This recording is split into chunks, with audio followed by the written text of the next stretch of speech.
Moin Sie Leichtmatrosen und herzlich willkommen zu einem neuen Plattdeutsch für Anfänger. Heute geht es um Obst und Gemüse oder wie man im Plattdeutschen sagen würde, Gröntüch. Damit das Video nicht allzu lang wird und ihr nicht so viel lernen müsst, werde ich dieses Video in 2 Teile aufteilen. Heute gibt es den ersten und nächste Woche gibt es den zweiten Teil. Ja, und wie gesagt, wenn ihr was nicht verstanden habt, dann spult das gerne zurück und hört euch das nochmal an.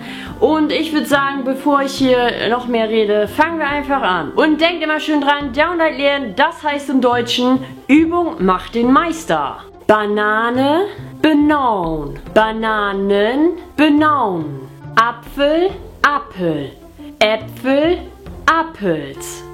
Birne, Peer, Birnen, Peeren. Tomate, Tomat, Tomaten, Tomaten. Kürbis, Kürbis, Kürbisse, Kürbisse.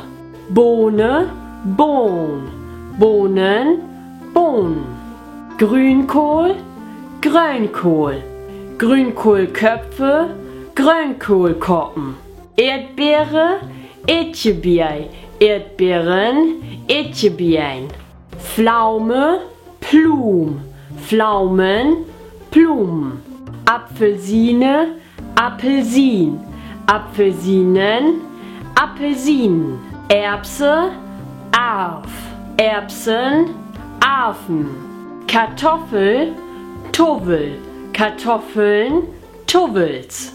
Zitrone, Zitron, Zitronen, Zitronen.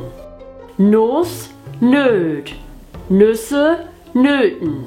Kohl, Kohl, Kohlköpfe, Kohlkoppen. So, und ich würde sagen, viel Spaß beim Üben und wenn euch das Video gefallen hat, dann gebt mir gerne einen Daumen nach oben und wenn ihr mich noch nicht abonniert habt, dann dürft ihr das gerne da unten tun.